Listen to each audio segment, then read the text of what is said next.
نحمده ونصلي على رسوله الكريم اما بعد اعوذ باللہ من الشیطان الرجیم بسم اللہ الرحمن الرحیم۔ قرآن کریم میں اللہ رب العزت فرماتے ہیں، جس جانور پر اللہ کا نام لیا جائے اس میں سے کھاؤ اگر تم اس کے احکام پر ایمان رکھتے ہو۔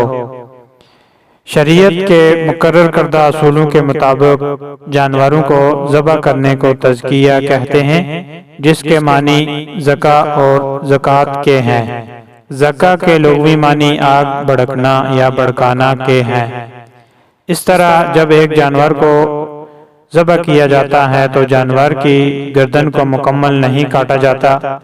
اگر کسی جانور کی گردن کو مکمل کاٹ دیا جائے تو اس کے خون میں موجود زہریلے مادے بجائے خون کے ساتھ اخراج کے خون میں ہی رہ جاتے ہیں، اس کے گوشت میں موجود رہتے ہیں، اس لیے جانور کی گردن کو مکمل نہیں کاٹا جاتا، جس کی وجہ سے اس جاندار کا خون اخراج کے ساتھ زہریلے مادے بھی اپنے ساتھ اخراج میں اس جاندار کے جسم سے خارج کر دیتا ہے۔ اس طرح جاندار کے جسم سے خارج ہونے والی حرارت جسم میں موجود زہریلے مادوں کو خون کے ساتھ خارج کرنے میں مدد دیتی ہے۔ اگر جاندار کی گردن کو ایک ہی دفعہ میں مکمل کاٹ دیا جائے تو اس کی وجہ سے جاندار کا اعصابی نظام منقطع ہو جاتا ہے، جس کی وجہ سے یہ نظام کام نہیں کرتا اور جاندار کے جسم سے زہریلے مادوں کا اخراج نہیں ہو پاتا، جس کی وجہ سے یہ مادے اس کے جسم کے گوشت میں ہی رہتے ہیں۔ اسی وجہ سے اسلام میں گردن کو مکمل اور پورا کاٹنا ممنوع ہے۔ جانور کو ذبح کرنے کا مسنون طریقہ کار: جس جانور کو ذبح کرنا ہوتا ہے اس کو بائیں پہلو پر قبلہ رخ لٹایا جاتا ہے۔ اس کے بعد تیز دھار آلہ سے اس کو ذبح کیا جاتا ہے۔ اس وقت بسم اللہ اللہ اکبر پڑھتے ہیں اور جانور کو ذبح کرنا اس عمل کے دوران کچھ باتوں کا خیال رکھیں۔ جس آلے سے جاندار کو ذبح کیا جاتا ہے اس آلے کا تیز ہونا چاہیے تاکہ جاندار کو تکلیف نہ ہو۔ جاندار کی شارب اور سانس کی نلی کٹنی چاہیے۔ اس کے بعد جاندار کو ٹھنڈا ہونے کا انتظار کرنا چاہیے۔ یہاں ایک بات کا خاص خیال رکھنا چاہیے کہ جاندار کو ذبح کرنے میں 4 نالیاں کاٹی جاتی ہیں: خوراک کی نالی، سانس کی نالی اور دائیں اور بائیں خون کی 2 نالیاں۔ جاندار کو جلدی ٹھنڈا کرنے کے لیے اس کے دل یا سینے یا حرام مغز یا گردن کو الگ کرنے کا عمل سنت خلاف اور مکروہ ہے۔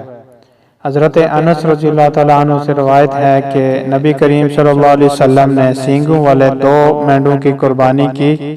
آپ صلی اللہ علیہ وسلم نے ان دونوں کو اپنے ہاتھ سے ذبح فرمایا اور ذبح کرتے وقت بسم اللہ اللہ اکبر پڑھا اور ان کے پہلو پر اپنا قدم مبارک رکھا۔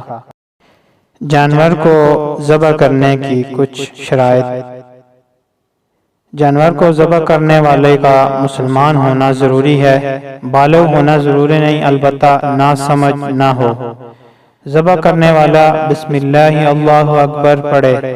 اگر جان بوجھ کر تسمیع نہ کہے تو جانور کا گوشت حلال نہیں ہوگا۔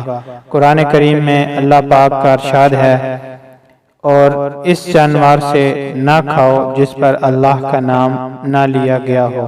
غریبوں کے لیے قربانی کا ثواب: حضرت عبداللہ بن عمر رضی اللہ تعالی عنہ سے روایت ہے، فرماتے ہیں رسول اکرم صلی اللہ علیہ وسلم نے ایک شخص سے فرمایا، مجھے ذی الحجہ کی 10ویں تاریخ کو عید کرنے کا حکم ہوا ہے۔ اللہ تبارک و تعالی نے اس امت کے لیے اس دن کو عید کیا ہے۔ تو اس شخص نے عرض کیا، اگر میرے پاس کچھ نہ ہو مگر ایک اونٹنی یا بکری ہو تو کیا میں اس کی قربانی کروں؟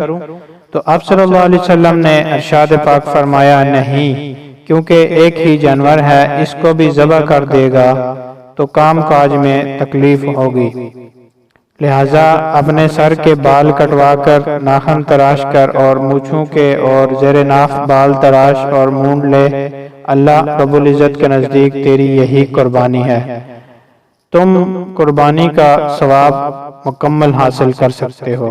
یعنی جو شخص جانور کی قربانی کرنے کی طاقت نہ رکھتا ہو، وہ ذی الحجہ کا چاند طلوع ہونے کے بعد نہ تو حجامت بنوائے، نہ ہی ناخن کاٹے اور نہ ہی غیر ضروری بال تراشے، بلکہ عید کی نماز ادا کرنے کے بعد حجامت وغیرہ بنوائے، مونچھیں تراشے اور ناخن کاٹے تو اس کو بھی قربانی کا ثواب ہو جائے گا۔